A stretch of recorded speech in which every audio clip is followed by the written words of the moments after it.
Brigjen Undius Kogoya Bos OPM Intan Jaya bersama 2 Komandan Batalion Daniel Aibon Kogoya dan Joshua Walker terkepung di Intan Jaya.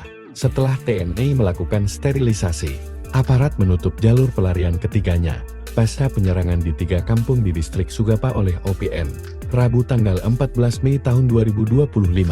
Diketahui, pasukan Habeimau memukul mundur UPM dari kawasan Sugapa yang mereka klaim sebagai zona hitam milik OPM. Total 18 anggota OPM ditembak mati TNI dalam baku tembak sejak Selasa tanggal 13 Mei tahun 2025.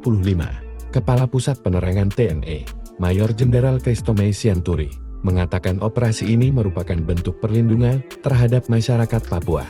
Sebab, OPM diduga memanipulasi kehadiran TNI yang datang untuk memberikan pelayanan kesehatan, edukasi, serta mendukung pembangunan jalan ke Hitadipa. Bahkan terungkap, Undius bersama anak buahnya menjadikan warga sipil sebagai tameng.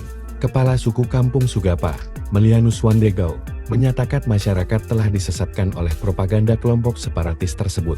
Warga dijadikan tameng untuk melawan TNI, ujarnya. Letkol Ing Iwan Dwi Prihartono dan Satgas Media Korps Habema mengatakan, TNI mengamankan barang bukti senjata api jenis AK-47, senjata rakitan, amunisi, busur dan anak panah, bendera bintang kejora dan alat komunikasi. Seluruh personel TNI dalam kondisi aman dan lengkap, katanya.